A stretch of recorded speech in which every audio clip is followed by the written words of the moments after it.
Nah, jadi kalau di pertemuan hari ini, kita akan membahas mengenai masalah dalam regresi dan pengujian regresi. Nah, mungkin teman-teman sudah familiar dengan apa itu regresi. Seperti yang kemarin kita ketahui, kalau regresi itu merupakan suatu metode analisis untuk mengetahui pengaruh yang diberikan dari variabel X terhadap variabel Y. Kita sedikit review lagi ke pertemuan pertama kemarin.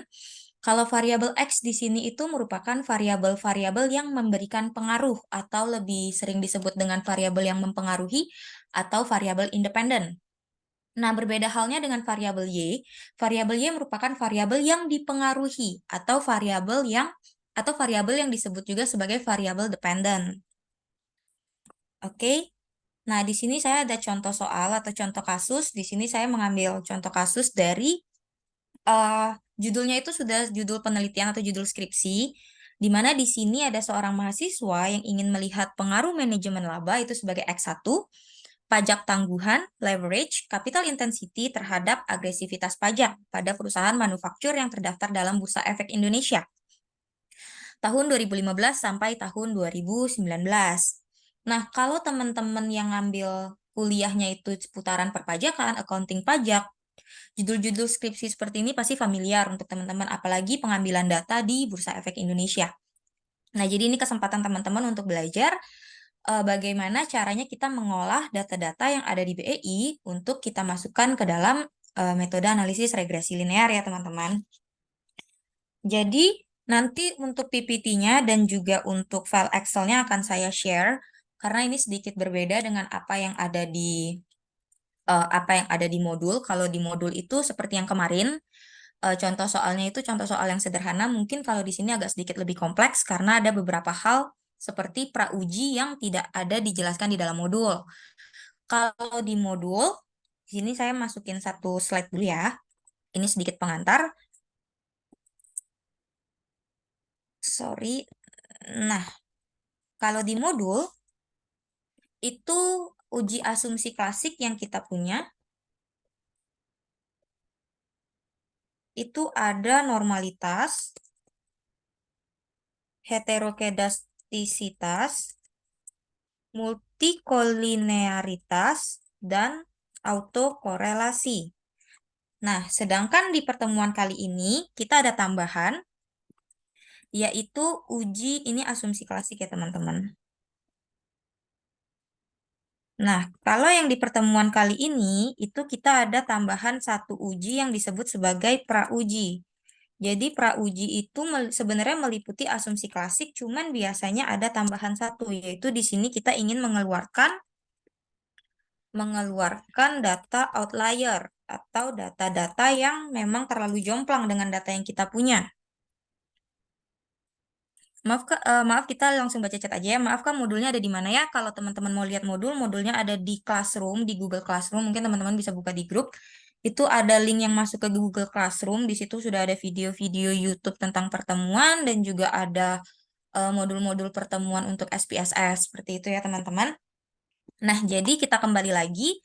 Kalau untuk eh, regresi linear, biasanya kalau teman-teman tidak pakai data yang terlalu banyak atau datanya bahkan tidak sampai ribuan, masih ratusan sampel, itu teman-teman cukup melakukan asumsi klasik yang meliputi normalitas, heterokedastisitas, multikolinearitas, dan autokorelasi.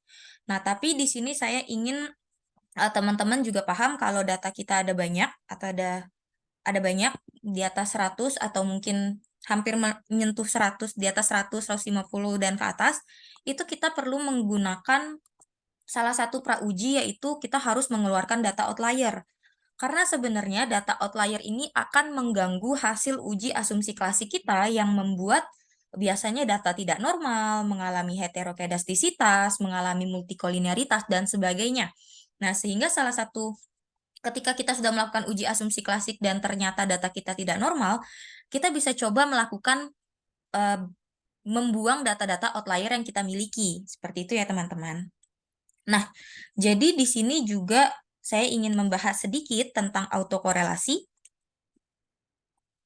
Kalau untuk di autokorelasi sendiri, itu tidak semua data bisa melakukan uji autokorelasi.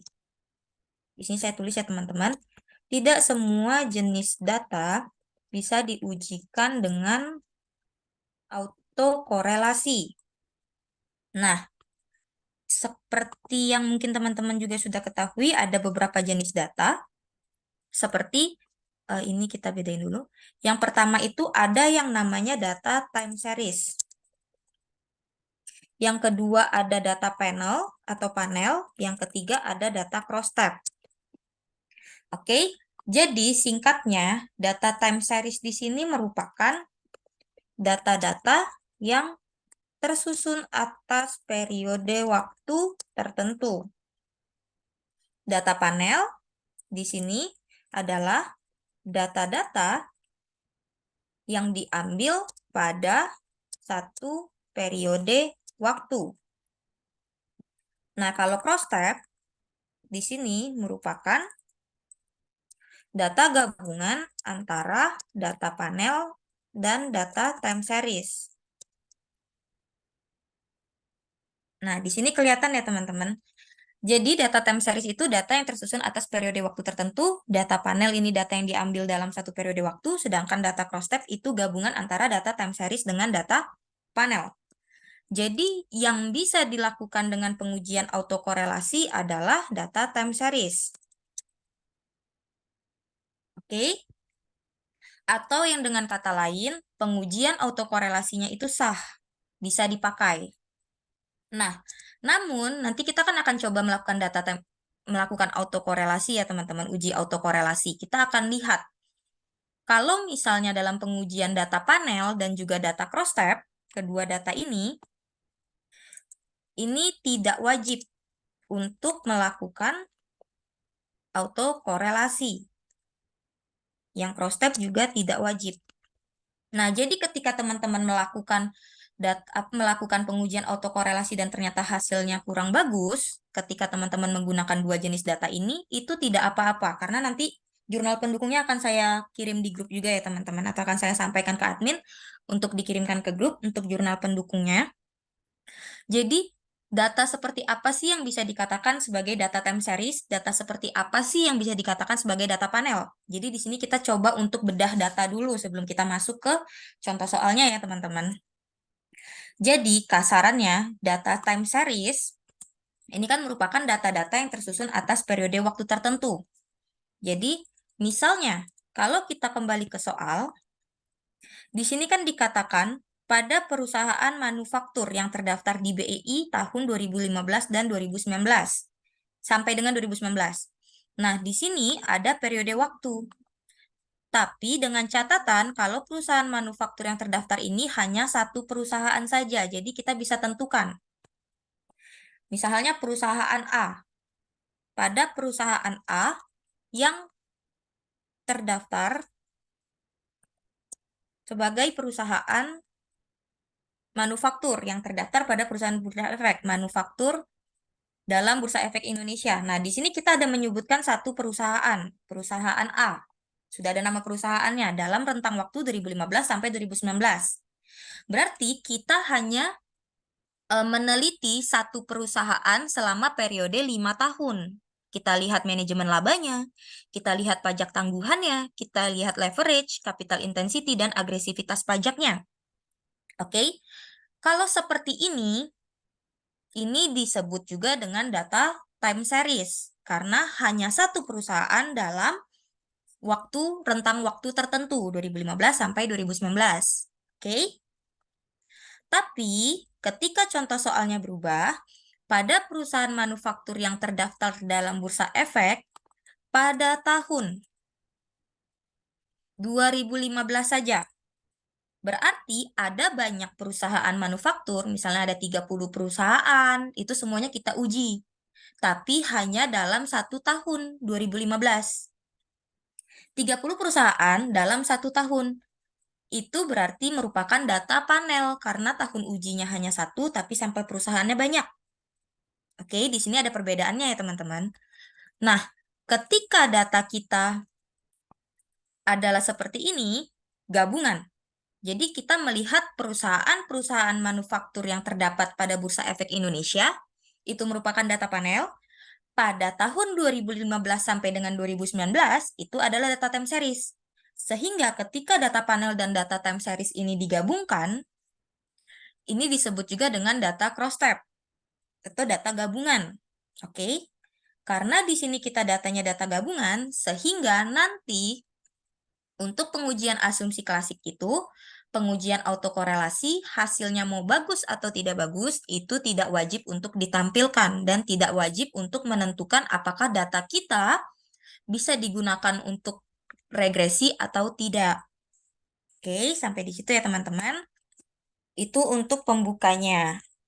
Nah, sekarang kita lihat data yang kita punya. Nah, di Excel ini, nah misalnya ya teman-teman, ini ada beberapa list dari perusahaan manufaktur yang ada tahun 2015 sampai 2019. Itu ada 181 perusahaan. Oke, ini data-data simple yang bisa kita ambil di Google istilahnya ya teman-teman. Bisa kita hitung dari websitenya BEI, Bursa Efek Indonesia. Ternyata dari 181 perusahaan ini, yang belum masuk ke dalam tahun 2019, itu ada sebanyak 38 perusahaan. Jadi kita kurangi. Yang tidak mempublikasikan laporan keuangan ada 21, yang data keuangannya tidak lengkap ada 36. Nah, ini semua bisa kita dapat dari website. Kecuali bagian ini. Bagian ini harus kita uji dengan SPSS. Data mana ya kah yang termasuk outlier? Oke, jadi di sini sudah ada 110 perusahaan yang sudah ada di BEI 2015 sampai dengan 2019. Dan yang melengkap laporan keuangannya, dan juga yang sudah mempublikasikan laporan keuangannya ya teman-teman. Nah, dari semua data-data ini sudah dikumpulkan untuk variabel X1, X2, X3, dan Y-nya. Nah, di sini ini salah. Nah, seperti ini. Oke, data-data ini kan kita dalam periode waktu 5 tahun ya teman-teman. Jadi sebenarnya di sebelah kiri ini ada nomor. Nah, kita bisa kelompokkan nomornya itu, nomor 1, itu dia ada 5 tahun, 2, 3, 4, dan 5, 2, dan seterusnya. 1, 2, 3, 4, 5, ini tinggal kita blok. Nah, dia akan terkelompok. Jadi ini data perusahaan pertama, ini data perusahaan kedua, ini data perusahaan ketiga, dan seterusnya. Begitu ya teman-teman. Oh, ini ada miss 1 ya. 1, 2, 3, 4. Oh, ini harusnya di sini. Jadi kita ulang. 1, 2, 3, 4, 5. Iya, 1, 2, 3, 4, 5. Nah, oke, ini adalah kelompok data. Tapi ini di awal ini masih belum pakai, jadi bisa kita hapus dulu, datanya langsung kita kopikan ke dalam SPSS. Yang sebelum outlier. Jadi kita di sini kita mau membuang dulu data-data outlier yang bisa mengganggu hasil penelitian kita. Untuk step-stepnya, teman-teman jangan khawatir. Di sini sudah saya inputkan di SPSS, oke? Di PPT, nanti teman-teman bisa tinggal ngikutin aja atau teman-teman bisa sambil review. Nah, sebelum kita membuang data outlier kita yang ada di sini, seluruh variabel ini harus kita inputkan dulu ke dalam SPSS, yaitu kita masuk ke variabel view. Nah, di sini saya memberikan contoh fungsi dari label, karena kemarin kita belum sempat bahas fungsi dari label ya teman-teman, contoh dari label. Di bagian name saya tulis simbolnya aja, X1, X2, X3, X4, dan Y. Sedangkan di bagian label di sini saya tulis lengkap manajemen laba, pajak tangguhan, leverage, capital intensity, dan agresivitas pajak. Nanti teman-teman bisa lihat ketika dimunculkan di output yang muncul adalah yang bagian label ini. Kita langsung masuk aja ke bagian data view dan kita tinggal copy dari sini. Jadi ini semua kita copy data yang kita punya. Ini kita copy dan langsung aja kita paste di SPSS seperti ini. Nah, tahapan untuk melihat dia data outlier atau tidak adalah kita tetap membutuhkan Excel ya teman-teman. Jadi kita klik aja Analyze, Descriptive Statistic, descriptives, masukkan semua variabel X1 sampai dengan Y, centang bagian Save Standardized Values as Variables. Kita klik OK. Maka, nih teman-teman kalau lihat di sebelah kiri sini, ya, dia tidak lagi X1, X2, X3, X4, dan Y, tapi dia langsung jadi manajemen laba, pajak tangguhan, leverage, capital intensity, dan agresivitas pajak. Nah, ini adalah fungsi dari labels di bagian variable view tadi. Jadi kalau di bagian name kita perpendek agar di sininya tidak terlalu panjang. Nanti di bagian outputnya, itu nanti yang muncul adalah yang nama asli dari variabel tersebut. Oke, kita buka lagi yang sebelum outlier. Karena kita centang tadi bagian save standardize itu as variables, dia muncul nih teman-teman, ada variabel Z, ZX1, ZX2, ZX3, ZX4, dan ZY. Oke, seluruh data ini, data variabel X ini, Z1 sampai ZY, kita copy ke dalam Excel. Nah, kita copy variabel X-nya. Kemudian, di sini kita bisa langsung masuk ke conditional formatting, karena syarat dari outlier itu dia nilainya harus di antara minus 2,5 sampai 2,5. Jadi yang sudah di atas, di bawah minus 2,5 dan di atas 2,5 dia merupakan outlier. Kita bisa masuk conditional formatting, kita bisa highlight langsung greater than, di sini bisa kita bikin nilainya berapa, di atas 2,5. Nah, nanti dia akan ke format sendiri. Less than-nya juga negatif 2,5 gitu. Nah, jadi di sini kita tahu data-data mana aja nih yang ternyata mengalami outlier. Oke. Nah, nomor perusahaan ini bisa kita copy ke bagian data uji tadi. Kita bisa drop di sini. Kenapa tidak dimulai dari angka 1? Karena kita lihat di sheet ini, kalau ternyata nomor 1 itu INTP itu laba bruto tahun 2016 sampai 2019 dan laba setelah pajaknya belum ada. Nah, jadi yang list lengkap itu mulai dari angka 2, 3, 5, sampai seterusnya ini. Ada sampai 110. Nah, di sini. Tapi, ini yang belum outlier. Yang outliernya kita tandain merah. Dari mana kita tahu nilai outliernya? Dari sini. Oh, kita lihat nih, ini ada yang dimerahin.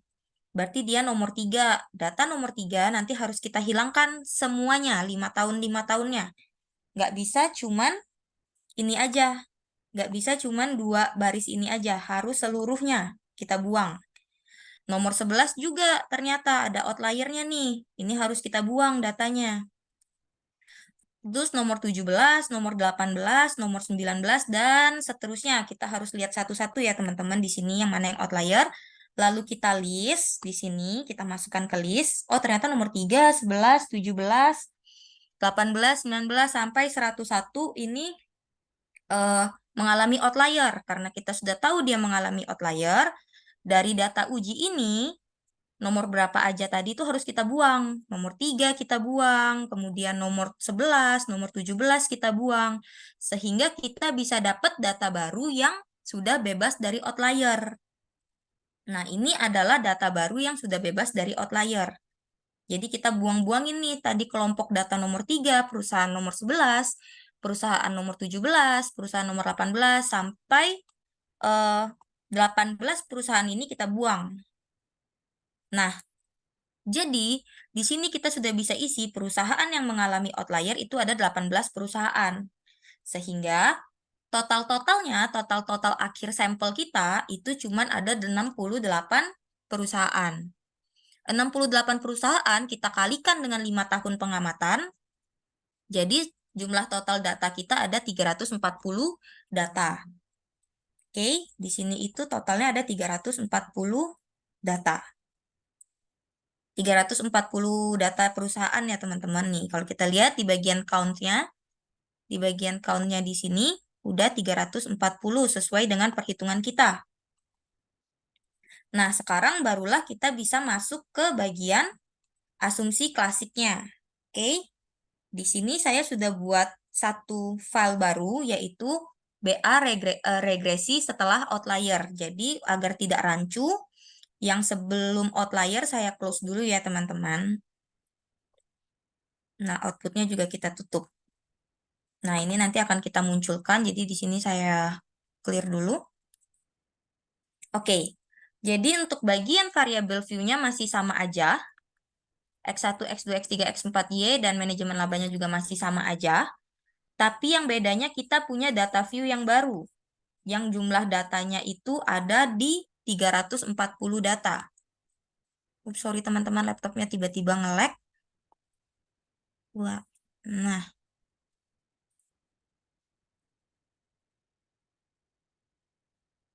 oke. Ini data-data yang kita punya karena ini sudah kita bebaskan dari data-data outlier atau data-data pengacau. Jadi step selanjutnya adalah kita ingin melakukan pengujian asumsi klasik yang meliputi normalitas, heterokedastisitas, dan lain sebagainya. Oke? Nah, di sini sudah saya masukkan juga cara-caranya atau tahapan-tahapannya. Di sini normalitas, multikoordinaritas, dan heterokedastisitas. Kalau teman-teman penasaran dengan bagaimana cara untuk melakukan pengujian pengujian autokorelasi, nanti kita akan coba di akhir setelah selesai pembahasan ini ya teman-teman. Jadi ini kita runtut dulu sesuai dengan yang ada di PPT biar teman-teman ketika review nanti itu tidak bingung atau tidak pusing. Oke? Nah, kalau teman-teman bingung di sini juga udah ada gambar-gambarnya, udah saya masukin nanti akan saya share. Oke, jadi di sini kita masuk ke analyze. Datanya udah kita copy ya teman-teman. Data yang kita copy adalah data setelah outlier. Ingat ya teman-teman, data setelah outlier, bukan data yang masih mengandung outlier. Kita klik analyze, kita masuk ke regression and linear. Oke. Bagian dependent kita masukkan agresivitas pajak. Independennya kita masukkan manajemen laba, pajak tangguhan, leverage, dan capital intensity atau variabel X. Kita centang bagian statistik, kita klik maksudnya, kita centang bagian collinearity diagnostic. Nah, kalau Durbin-Watson ini nanti untuk autokorelasi, ini nanti ya teman-teman, kita centang yang ini dulu, continue. Plots-nya kita centang kita masukkan di bagian Y ini adalah S-recit. Sorry, S-recit yang ini.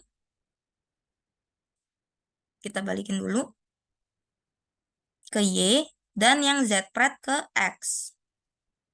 Di sini scatter plot. Nanti kita pakai untuk uji heterokedastisitas. Kita klik continue.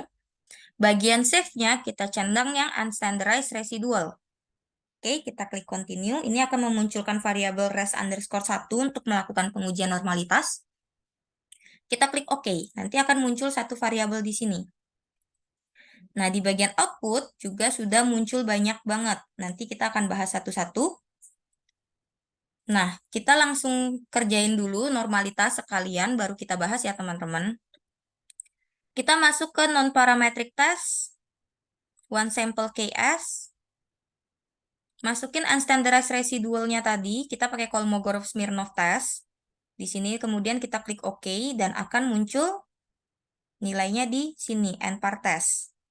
One sample Kolmogorov-Smirnov test. Ini untuk pengujian distribusi atau normalitas data. Jadi kita bahas dulu satu-satu di sini, nanti hasilnya sudah saya copy ke PPT untuk mempermudah kita. Oke, yang pertama model summary. Di sini kita yang model summary ini seperti yang kemarin, tujuannya adalah untuk melihat besarnya pengaruh keseluruhan variabel X secara simultan besar pengaruhnya terhadap variabel Y itu sebesar apa. ANOVA, di sini kita ingin melihat pengaruh dari seluruh variabel X, apakah dia berpengaruh signifikan atau tidak. Coefficients, bagian beta ini kita pakai untuk membuat persamaan regresi. Bagian T dan bagian signifikansi ini kita pakai untuk melihat secara individu atau secara parsial variabel-variabel X ini masing-masing berpengaruh atau tidak. Kolom di kanannya, collinearity statistik ini, yang ini teman-teman, sebentar kita gambar dulu. Nah, yang ini kan nggak muncul kemarin teman-teman di pertemuan pertama. Ini muncul karena kita centang tadi bagian statistiknya, collinearity statistik. Ini kita pakai untuk melihat apakah data kita mengalami masalah multikolinearitas atau tidak. Oke. Kemudian kita langsung lanjut ke scatter plot. Di sini kita pakai untuk interpretasi apakah dia mengalami heterokedastisitas atau tidak. Dan yang terakhir di sini normalitas, kita ingin lihat apakah data kita mengalami masalah normalitas atau tidak. Oke, semua hasil dari pengujian sudah saya copy ke PPT, sekarang kita interpretasi bersama-sama melalui PowerPoint. Oke, ini tadi sudah, ini juga sudah.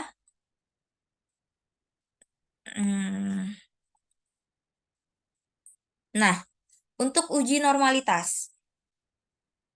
Hipotesis, kita bisa ingat kemarin teman-teman ada dua hipotesis yang harus dibuat. Hipotesis 0, data residual berdistribusi dengan normal, signifikansinya lebih besar daripada alfa, nilai alfa 0,05, teman-teman juga sudah tahu nilai 0,05 itu datang dari mana. Hipotesis alternatif, data residual tidak berdistribusi dengan normal. Nah, mungkin teman-teman sedikit bingung, karena kalau kemarin sempat saya jelaskan, hipotesis 0 itu selalu berbunyi tidak, dan hipotesis alternatif itu selalu berbunyi iya. Sebenarnya itu tidak bisa dijadikan patokan karena nanti teman-teman akan jadi bingung. Kenapa? Kalau dalam pengujian kita harus menerima hipotesis alternatif supaya dikatakan hasil kita bagus, tapi kalau dalam uji asumsi klasik kita harus menerima hipotesis 0 supaya dikatakan hasil pengujian kita bagus. Nah, sebenarnya kata-kata yang benar dari hipotesis 0 di sini adalah data residual tidak. Jadi dia memang ada kata tidaknya. Mengalami masalah normalitas atau masalah apapun. Di sini dasar residual mengalami masalah normalitas. Tapi dengan kata-kata yang terlalu berulang, maksudnya agak membingungkan, jadi langsung disingkat aja sama beberapa peneliti jadi seperti ini. Hipotesis 0 artinya berdistribusi normal, hipotesis alternatif artinya tidak berdistribusi normal. As simple as that. Oke? Nah, jadi ketika kita sudah bisa lihat dari nilai SIK yang diperoleh, nilai SIK kita adalah 0,844. Nilai ini lebih besar daripada 0,05. Sehingga dapat disimpulkan bahwa data penelitian kita ini berdistribusi dengan normal. Oke, karena dia sudah berdistribusi dengan normal, kita lanjut ke uji asumsi klasik berikutnya, yaitu heterokedastisitas. Kalau di heterokedastisitas itu ada beberapa persyaratan karena dia dalam berbentuk gambar ya teman-teman. Yang pertama, titik sebaran data acak. Ini datanya acak, tidak membentuk pola. Dia juga tidak membentuk pola. Pola itu misalnya seperti ini, atau membentuk pola lingkaran, atau membentuk gelombang yang sama, misalnya seperti ini. Nah, kalau datanya seperti ini tidak bisa ya teman-teman, karena dia membentuk pola. Dan harus berada menyebar di atas dan di bawah angka 0. Supaya teman-teman gampang untuk menentukan apakah dia berada di atas dan di bawah angka 0, teman-teman tinggal lihat aja ketika semua 4 sisi ini terisi oleh sebaran data, maka dia sudah menyebar di atas dan di bawah angka 0. Oke, dengan begitu sudah dapat kita katakan bahwa data kita tidak terjadi masalah heterokedastisitas. Selanjutnya kita tinggal lanjut ke interpretasi multikolinearitas. Kalau multikolinearitas, kita membandingkan nilai VIF harus lebih kecil daripada 10 dan nilai tolerance harus lebih besar daripada 0,1. Nah, kita lihat nilai tolerance dan nilai VIF kita di sini. Nilai tolerance kita itu berada di nilai 0,9 ke atas, 0,947, 0,9 sekian-sekian. Oke? Sedangkan nilai VIF kita ini bukan seribuan ya teman-teman, tapi 1,0, 1,05, 1,03, 1,01, 1,09. Nah, jadi kita bisa mengatakan bahwa data kita ini tidak mengalami multikolinearitas. Karena pada seluruh data kita setelah kita teliti berdasarkan nilai toleransi dan VIF-nya, nilai VIF-nya sudah lebih kecil dari 10 dan nilai toleransinya sudah lebih besar daripada 0,1 sehingga dapat dikatakan data kita bebas dari masalah multikolinearitas. Oke. Nah, sekarang kita masuk ke model regresi dan uji hipotesisnya. Sebenarnya kita tidak perlu melakukan uji ulang, karena sudah ada hasilnya di bagian multikolinearitas. Sebentar. Nah, di bagian multikolinearitas tadi sudah ada, tapi biasanya ini mengganggu karena ada kolinearity statistiknya. Nah, kita mau buat yang dia versi lebih bersih, atau yang kita pakai di pembahasan bagian hipotesis aja nih. Cukup gampang, kita tinggal masuk ke Analyze, Regression, and Linear, kemudian kita reset semua. Kalau kita reset, maka semua yang kita centang di bagian statistik, plots, save, dan option itu kembali ke semula. Kembali ke seperti yang pertama kali sebelum kita centang. Kita tinggal masukin aja, terus kita klik OK, maka akan muncul di sini koefisiennya tanpa adanya collinearity statistik di kanannya. Nah, ketiga ini sudah bisa kita pakai ke dalam PPT untuk kita interpretasikan. Caranya interpretasinya sama aja seperti kemarin di pertemuan pertama. Cuma di sini ada sedikit saya berikan warna untuk mempermudah kita membedakan nilai dari masing-masing nilai betanya ya, masing-masing nilai koefisiennya. Jadi nilai konstan di sini, sorry di sini ada sedikit typo. Ini harusnya 559, belum saya edit karena pakai contoh soal yang lama. Nah, jadi nilai konstantanya adalah 0,59559 yang artinya ketika seluruh nilai X, X1, X2, dan X3, X1, X2, X3, dan X4 itu nilainya 0, maka nilai konstannya sebesar 0,559. Oke. Nah, di sini ada tanda negatif, padahal di persamaannya itu semua dijumlahkan.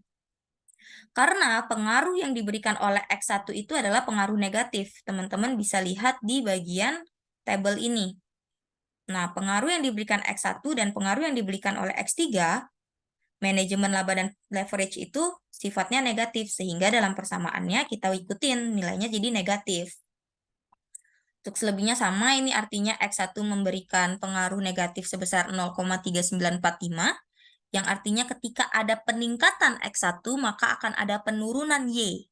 Atau sebaliknya, ketika ada penurunan X1, maka ada peningkatan Y. Berbeda halnya dengan X2 dan X4 yang memiliki pengaruh positif. Pengaruh positif artinya ketika X2 atau X4 mengalami peningkatan, maka Y akan mengalami peningkatan. Sebaliknya, kalau X2 dan X4 mengalami penurunan, maka Y juga akan mengalami penurunan. Tapi apakah besar pengaruh dari X1, X2, X3, dan X4 ini? Pengaruhnya kan ada nih 0,3, 1,2, negatif 2,5, dan 0,037 ini pengaruh yang diberikan. Apakah pengaruhnya bisa dikatakan signifikan atau tidak? Nah, itu kita harus masuk ke pengujian parsial atau uji T. Oke, sorry. Di sini udah saya buatkan untuk masing-masing interpretasinya. Jadi untuk variabel hipotesis 0 dan hipotesis alternatif itu untuk masing-masing variabel berfungsi untuk masing-masing variabel ya teman-teman. Kalau nilai sig-nya lebih besar daripada 0,05 berarti variabel X-nya tidak berpengaruh terhadap Y. Kalau lebih kecil berarti berpengaruh terhadap Y secara signifikan. Nah, di sini kita lihat di bagian kotak merah ini, yang nilainya lebih besar daripada 0,05 hanya bagian capital intensity atau X4. Berarti kita tahu bahwa X1, X2, dan X3 memberikan pengaruh signifikan, sedangkan X4 tidak memberikan pengaruh terhadap Y atau tidak berpengaruh signifikan terhadap Y. Karena dia sudah tidak berpengaruh, kita tidak perlu lagi melihat bagian pengaruh positif atau pengaruh negatifnya untuk dituliskan di bagian interpretasi.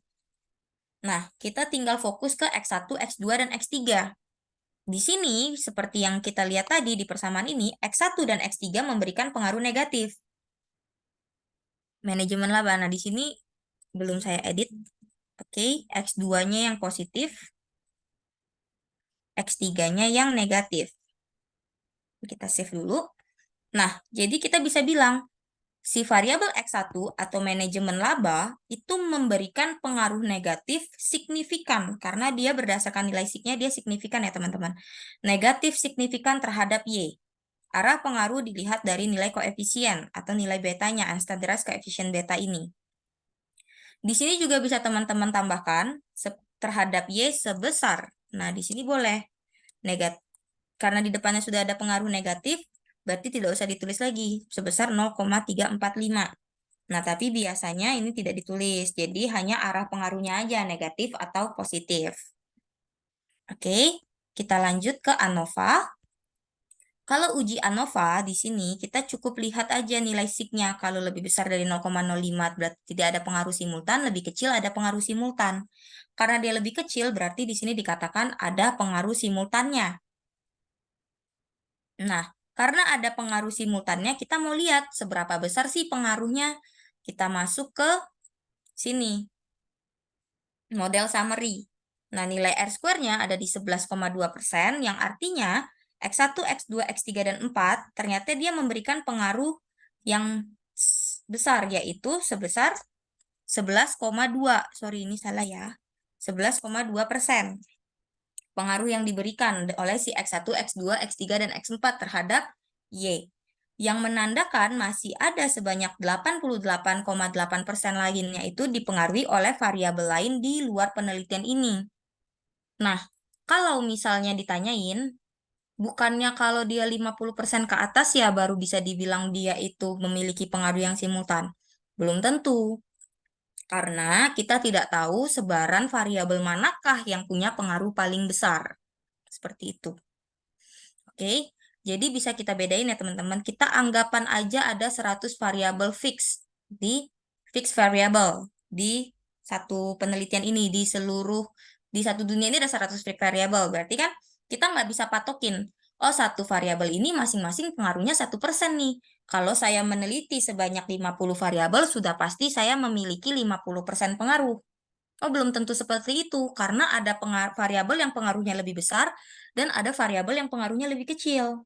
Bisa aja keempat variabel ini merupakan yang paling besar, sehingga dikatakan dia memiliki pengaruh yang simultan sebesar 11,2%. Bisa aja 88,8% ini di luar ada dipengaruhi oleh variabel di luar penelitian ini, ada sangat banyak variabel, bisa jadi lebih dari 100 variabel yang ternyata nilai variabelnya tuh 0, sekian persen. Kan kita tidak tahu, sehingga di sini ketika teman-teman ditanyakan, kok bisa kamu menyatakan, atau misalnya kok bisa nilai F kamu itu bagus, menyatakan bahwa ada pengaruh simultan, tetapi model summary kamu tidak mendukung ya, misalnya di bawah 50%, teman-teman bisa menjawab seperti itu. Oke, kalau selanjutnya itu kita tinggal bikin kesimpulan. Kesimpulannya biasanya ya seperti ini. X1 itu tadi berpengaruh negatif, signifikan, kemudian pajak tangguhan X2 berpengaruh positif, signifikan, leverage berpengaruh negatif, signifikan terhadap Y, agresivitas pajak, capital intensity tidak berpengaruh, secara simultan mereka berpengaruh signifikan, dan besar pengaruhnya itu sebesar 11,2%. Seperti itu. Oke, kalau selanjutnya kita mau coba membahas tentang uh, uji apa namanya autokorelasi, kita bisa langsung masuk ke SPSS. Ini sedikit tambahan aja ya, sebenarnya ini nggak perlu diuji. Kita masuk ke regression linear, kita buka bagian statistik, kita centang Durbin-Watson. Hasilnya akan muncul di sini, nilai Durbin-Watson kita itu 1,899 ya teman-teman. Terus kita tinggal cari di sini table Durbin-Watson.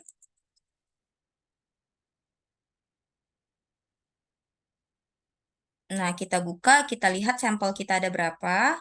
Tadi kita ada sampel itu sebanyak 340 dengan jumlah variabel kita ada 5, 4 variabel X dan 1 variabel Y. Ini kita tinggal tarik, kita cari yang punya kita ada di 300. Oh, ternyata di sini dia mentoknya di 200. Oke, berarti kita pakai contoh soal lain ya, teman-teman. Sebenarnya ada file yang sampai 500 data gitu. Jadi kita coba untuk pakai data lain ya, supaya teman-teman tahu bagaimana cara kita melakukan pengujian Durbin-Watson. Oke, sebentar. Kita buka dulu di pertemuan 4 harusnya. Oh, ini logistik. Harusnya ada di bab 7.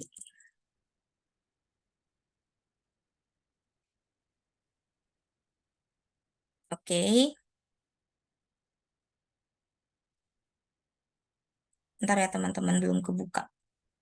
Nah, di sini kita nanti langsung coba bahas ke bagian autokorelasinya aja ya. PPT-nya juga kita buka dulu untuk pembahasannya, sorry. File di sini bab 7. Nah, kita langsung drag ke bagian Durbin-Watson. Nah, kita pakai contoh soal yang ini ya, karena yang tadi di bagian PDF-nya nggak cukup, datanya cuma ada 200. Kita masuk ke Analyze, Regression, and Linear.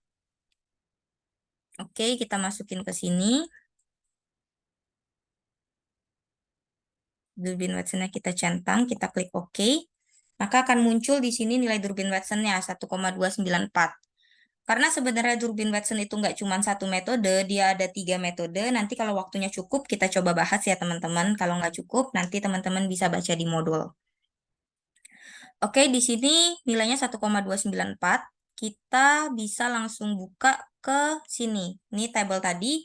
Kalau di sini contoh soalnya kita punya 20 sampel tahun dan juga variabel independen kita ada 3, berarti kita tinggal pakai yang K3 sampel 20. Berarti ini nilai DL dan nilai DU kita. Oke, kita catat. Kemudian kita tinggal bikin tabel seperti ini. 0. Kemudian kita masukkan nilai DL kita masukkan nilai DU kita, angka 2, 4 dikurang DU, 4 dikurang DL, dan angka 4 ini tetap ya 024. Nah, nilai DW kita 1,294. Jadi, kalau di kalau di autokorelasi itu, kita bahasnya ini adalah batas akhir angka ini. Berarti mentok angka 0 itu sudah pas di sini. Setelah 0,0001 udah masuk autokorelasi positif. Batas terakhir tab kolom ini adalah 0,9976. Setelah 0,9976 yaitu 0,99977 udah masuk ke indecision. Nah, nilai kita 1,2 ini kan berada di antara 0,9976 dan 1,6763. Berarti kita masuknya ke yang indecision karena batas terakhirnya adalah di 0,9976. Oke, karena kita indecision, ada dua cara. Kalau misalnya data kita data time series ya, ada dua cara, yaitu kita melakukan pengujian lain seperti runs test, atau kalaupun kita indecision, tetapi data kita seperti tadi yang di awal ada atau data cross tab atau data panel, itu tidak usah dilakukan pengujian lanjutan. Kita cukup bilang kalau data kita adalah data panel, bukan data time series, sehingga autokorelasi tidak wajib ada. Nah, tapi gimana kalau data kita itu data time series, tapi kita mau nih untuk uji si autokorelasi. Nah, itu kita tinggal bikin variabel res underscore 1 tadi di bagian di bagian save-nya kita centang. Sorry, and standardize-nya kita centang, kita klik continue dan OK.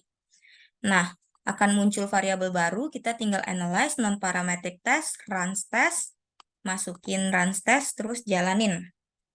Nah, nanti hasil outputnya adalah dia lebih besar daripada 0,05 yang artinya tidak terjadi masalah autokorelasi seperti itu. Tetapi perlu diingat lagi ketika data kita merupakan data time series, uji autokorelasi itu wajib dilakukan. Tetapi ketika data kita adalah data panel atau data cross tab, uji autokorelasi ini tidak wajib untuk dilakukan. Oke, terima kasih teman-teman semua. Pertemuan kedua sudah selesai. Mungkin teman-teman kalau ada yang mau bertanya, boleh bertanya. Atau misalnya kalau nggak mau bertanya di sini, boleh PC juga nggak masalah. Oke, untuk keadaan ini PPT-nya ntar tolong dikirim di grup ya, Kak. Oke, nanti saya akan coba untuk kirim di grup atau melalui Kak Nadira biar bisa dikirim ke grup, biar teman-teman juga bisa sambil review ya. Terima kasih teman-teman semua. Teman-teman jangan live dulu ya sampai Kak Nadira ada kirimin link presensi di grup chat. Oke, link presensinya sudah dikirim. Teman-teman boleh isi link presensi dan saya izin untuk stop share screen di sini ya. Terima kasih teman-teman semua. Kalau udah isi link presensi boleh leave meeting. Kalau belum teman-teman wajib untuk isi link presensi dulu ya. Terima kasih.